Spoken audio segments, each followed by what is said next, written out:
Open this door right now or I'm breaking it down! We received a call about a disturbance. You need to step outside. This is your last warning. Ma'am, open the door right now! Now, or you're going to be arrested. That decision, made in the dark in pajamas with her 16-year-old daughter asleep 10 feet away, would send Officer Derek Paulson to prison for 22 years and cost his department $620,000. But here's what nobody knew that night: Paulson wasn't there because of a disturbance call. And Simone Carter wasn't just any attorney. Before we go further, where are you watching from tonight? Drop your state in the comments. Stories like this one don't make the evening news. That's exactly why this channel exists. Simone Carter had spent 18 years doing one thing, making sure the law meant what it said. Not in a courtroom theater way. In a 31 wins out of 34 cases way, every single one of them a civil rights violation. Every single one of them filed against people who assumed the law bent in their direction. She had argued Fourth Amendment cases before federal judges. She had deposed police chiefs. She had won settlements that forced entire departments to rewrite their procedures from scratch. She was 45 years old and a single mother, and she was very, very good at her job. The irony, the kind you only see clearly in hindsight, is that Paulson had no idea who was standing on the other side of that door. That Wednesday had been a long one. Simone had been in a deposition hearing since 2 p.m. 9 hours.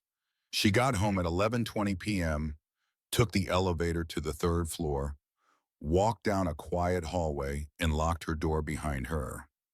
No noise. No neighbors out. Nothing unusual. 25 minutes later, the pounding started. Officer Derek Paulson had been with the department for 9 years. 4 internal complaints in 3 years, none of them resulting in formal discipline. He was used to doors opening when he knocked. He was also not assigned to this neighborhood that night. That detail would matter more than he could possibly imagine. Simone didn't move toward the door. She stood in the hallway of her apartment, lights still off, and listened. The pounding had stopped. Paulson was waiting. She could hear him breathing on the other side. She spoke clearly, loud enough for her phone to catch every word. "Officer, I'm not opening this door until you identify yourself properly and explain the legal basis for this contact. Under the Fourth Amendment, I have the right to be secure in my home. What is your name and badge number?" Silence. Not radio silence, not thinking silence. The silence of someone who didn't expect that question. He had no answer. Simone moved fast, not panicked, precise. She pulled up the Ring app on her phone. The live feed loaded in seconds. Paulson standing in the hallway, full uniform, weight forward, one hand hovering near his belt. The timestamp read 11:47 p.m. The camera was recording everything. She switched to her texts. One message to Marcus, her neighbor directly across the hall, a real estate attorney, 50 years old, a light sleeper. "Police at my door, aggressive, no explanation. Awake 3 seconds. Awake, I can hear him. My Ring cam is recording too. Different angle. You okay?" 2 cameras, 2 attorneys, 1 hallway. Paulson didn't know any of that. Sorry. Quick question before we go further. If that were your door, your hallway, your kid asleep in the next room, would you have opened it? Type yes or no in the comments. Keep watching. Paulson's voice came back. Different now. Quieter. Harder. "Ma'am, if you don't open this door, I'm going to assume you're destroying evidence. You have 5 seconds. Destroying evidence. Of what? She had been asleep 40 minutes ago. 5. Simone was already dialing. 4. 911. 2 rings. 3. 911, what's your emergency? 2. This is Simone Carter.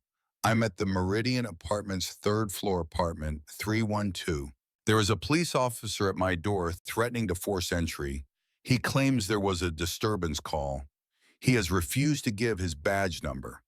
I need you to verify whether any call was placed to this address tonight. 1. The pounding stopped. He heard her on the phone. Through the door, she could hear the shift, his weight moving back, his radio crackling. She didn't move. The dispatcher's voice was calm but careful. Ma'am, can you hold for just one moment? 30 seconds, maybe 40. Simone kept her phone to her ear and her eyes on the ring feed. Paulson was still in the hallway. Not leaving, not knocking, just standing there. The dispatcher came back. Ma'am, I'm not showing any calls for service to your address tonight. No disturbance call, no wellness check, nothing. No call, no call at all. That changed everything. I need a supervisor, Simone said. Flat, no hesitation. I'm connecting you now. While she waited, she looked at the ring feed again. Paulson's hand had dropped from his belt. His posture had shifted. The weight that had been leaning forward was pulling back now. Something in him had changed the moment he heard her on the phone. He knew she was documenting. He knew dispatch had no record. And now a supervisor was about to ask why a patrol officer was standing outside an apartment in a zone he wasn't assigned to at 11:49 p.m., threatening a resident who had done nothing wrong. He had walked into a building full of cameras with a story that didn't exist. The trap wasn't set by Simone. Paulson built it himself, one thread at a time, and he was standing right in the middle of it. Paulson heard her say supervisor. He knew. Sergeant Williams came on the line. Calm voice, deliberate. He asked Simone to describe the officer, the uniform, the badge. She did methodically the way someone trained in evidence documentation describes a scene. Williams went quiet for a moment. Then, ma'am, I need you to stay inside. Do not open that door for anyone until I'm personally standing in front of your peephole with my badge up. Is something wrong? Officer Paulson is not assigned to your district tonight. He has no authorized reason to be in that building. Simone looked at the ring feed. Paulson's head turned slightly. His radio was close to his ear. He had heard enough. He walked away. Fast. Not running, but fast. She watched him move down the hallway on the small screen, full uniform badge, catching the light disappearing around the corner, like a man who had just realized exactly what he had done. He didn't look back. A door opened behind Simone. Her daughter stood in the frame of her bedroom door, 16 years old, hair still pressed flat from sleep, squinting at the light from her mother's phone. Mom, her voice small, what's happening? Simone turned. She crossed the room in 4 steps. She put one hand on her daughter's shoulder and kept her voice completely level. Go back inside, baby. Lock your door. I'll come get you in 10 minutes. Her daughter looked at her for a moment, reading her face the way kids read parents when they know something is wrong, but trust the calm being offered. She went back inside. The lock clicked. Simone stood in the dark hallway of her apartment and exhaled once. Then she went back to her phone. 6 minutes later, 3 patrol cars were in the parking lot. Sergeant Williams knocked the way Paulson never had, 2 measured taps, then his voice steady and clear. Miss Carter, Sergeant Williams, badge is up at the peephole. She looked. 4 officers, name tags visible. Williams holding his badge flat against the lens. She opened the door. Williams was in his 50s. He looked at Simone, still in the clothes she had come home in, phone in hand, daughter's door closed behind her, and his expression didn't perform sympathy. It acknowledged a situation. Walk me through it from the beginning. She did. Every word, every timestamp. She opened the Ring app and showed him the footage Paulson at the door posture, forward hand near his belt face completely visible from the moment he arrived. She played the audio recording. She showed him the text exchange with Marcus. As if on cue, Marcus's door opened across the hall. He stepped out in a sweatshirt, phone extended. I've got it from this angle. Audio and video, different camera, different position. He never properly identified himself. I was home all evening. This hallway was silent until he started. Williams looked at the footage from both cameras. He didn't say anything for a long moment. Then he took both their contact information and told them someone would be in touch within 24 hours. 3 sources, 3 independent recordings, 1 hallway, 0 legitimate reason for Paulson to be there. The case was already building itself. What Simone didn't know, what Williams didn't tell her that night, was that Derek Paulson had been under quiet internal review for 6 months. 3 women had filed anonymous complaints. 3 women who lived alone. 3 late-night visits with the same pattern: a knock after 11 p.m. A claim about a disturbance call, pressure to open the door, no dispatch record of any call placed to their address. All 3 had been too frightened to go on record.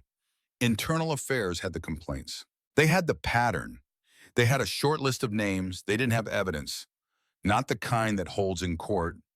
Not a face on camera. Not audio. Not a 911 call proving no legitimate reason existed. Not a witness across the hall with a second angle. Until tonight. Paulson had spent 6 months operating in what he believed were blind spots, buildings without doormen, women without loud networks, situations where his word was the only word. He had walked into a building with 2 lawyers and 4 cameras and threatened the wrong door. He'd done this before. Tonight was the first time he got caught. The warrant came through 48 hours after Simone's 911 call. Paulson's patrol car computer, his personal phone, his home laptop, all of it. What investigators found wasn't a mistake. It wasn't a one-time lapse in judgment. It was a system.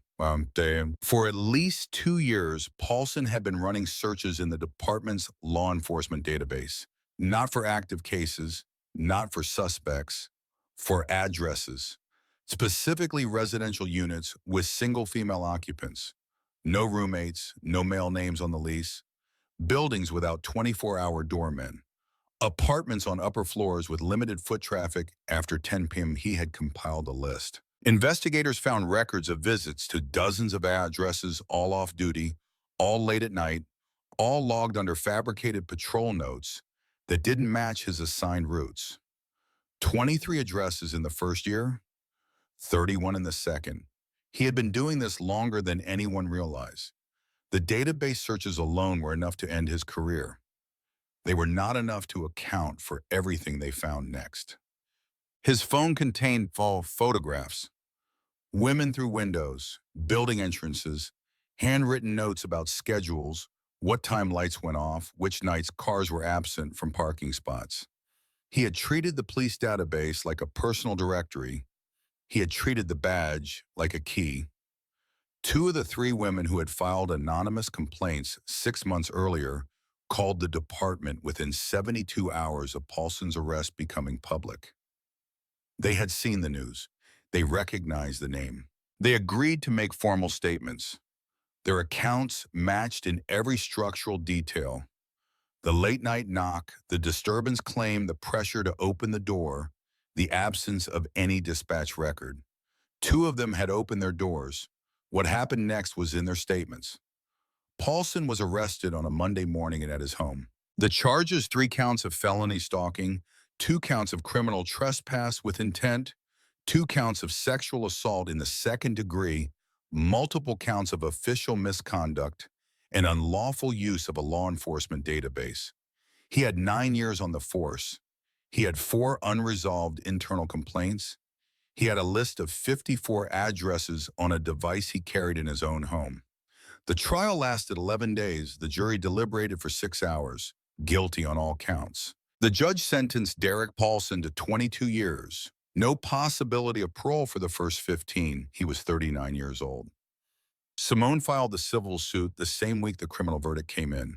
64 pages, filed in federal court.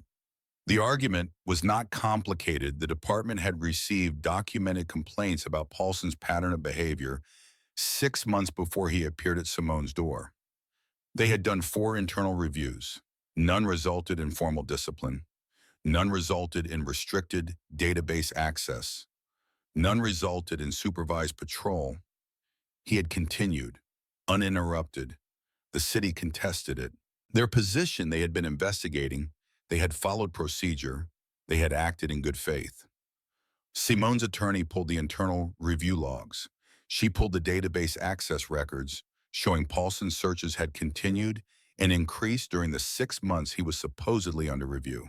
She pulled the department's own written policy on handling misconduct allegations, and she put it next to what had actually been done. The jury took 4 hours. 620 mil dollari. Simone won on every count. She kept $45,000 legal expenses time away from her practice during the trial documented costs. The remainder, $575,000. $210,000 went to a local organization providing free legal representation to assault survivors filing civil rights claims. $185,000 went to a women's safety nonprofit funding, security systems, and emergency relocation assistance. $180,000 established a grant program covering doorbell cameras and home security equipment for women living alone in high-density residential buildings. She didn't hold a press conference. She issued one written statement, 3 sentences long, and went back to work. A man with a badge used a law enforcement database to build a target list of women living alone for 2 years before one closed door and one camera ended it. 22 years. I'll let you decide whether that fits what he did. Drop your answer in the comments. I'm genuinely asking because the people in this story deserve more than silence. The judge's order wasn't a suggestion. The Seattle Police Department was required to implement 4 specific reforms within 90 days of the civil verdict. First, an automatic flag system in the law enforcement database. Any officer running personal information searches without an active case number attached would trigger an immediate supervisory review. No exceptions, no overrides at the patrol level. Second, body cameras became mandatory for every form of public contact, including wellness checks, noise complaints, and informal door knocks. The category of informal contact, the procedural gap Paulson had used for 2 years, was formally closed. Third, all misconduct complaints involving residential contact had to be reviewed by a supervisor outside the officer's direct chain of command within 72 hours of filing. Anonymous complaints were no longer allowed to sit in a queue. Fourth, the department issued a written acknowledgement that its existing review process had failed to protect the public during the 6 months Paulson remained on active patrol after the first complaints were filed. That acknowledgement, 3 paragraphs long, was read into the public record. It will stay there. Simone Carter still practices law. She took 2 weeks off after the criminal trial ended, the first real break she had taken in 4 years. Then she went back. She still argues Fourth Amendment cases. She still files civil rights suits against departments that assume procedure is optional. Her record is now 38 wins out of 42 cases. She also teaches.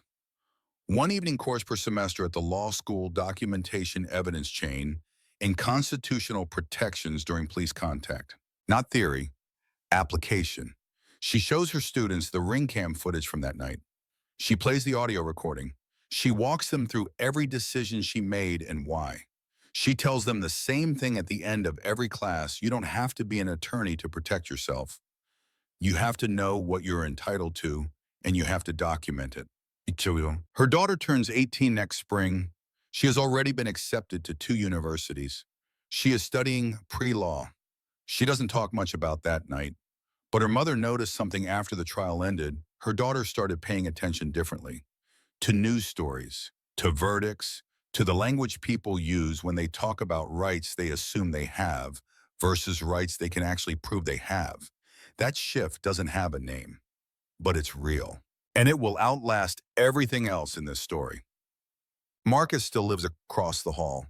He upgraded his doorbell camera 3 months after the incident. Wider angle, extended storage motion, sensitivity turned up. He jokes that he's the building's unofficial security director. Simone points out that she's the one with the federal case record. The Meridian apartment sent a letter to every resident after the civil verdict. It included a recommendation to install doorbell cameras and a summary of residents' legal rights during police contact. The building partnered with a security company to offer discounted installation. Within 60 days, 34 of the 40 units had cameras in place. 1 incident, 1 hallway, 34 cameras. Derek Paulson is currently incarcerated at a state correctional facility. He has filed 2 appeals. Both were denied. He will be eligible for parole consideration when he is 54 years old. Given the nature of the convictions and the documented pattern of conduct, his likelihood of early release is not considered high by anyone familiar with the case. One closed door, one camera, one attorney who knew the law. That was enough. The three women who filed anonymous complaints 6 months before Simone's door got knocked on, they had no camera. They had no neighbor with a law degree across the hall. Two of them had opened their doors. Their stories are darker, and that's the next video. If you watch this all the way through, you already know why it matters. Not because it's dramatic, because it's real, and because the thing that stopped it was something anyone can have. Share this with someone who lives alone. Share it with someone who thinks they just opened the door. Share it with someone who doesn't know they're allowed to ask for a badge number before they do anything else. This channel exists because stories like this don't make the evening news, and the people in them deserve more than a headline. Subscribe if you want to be here for the next one. Justice doesn't trend on its own. We make it trend.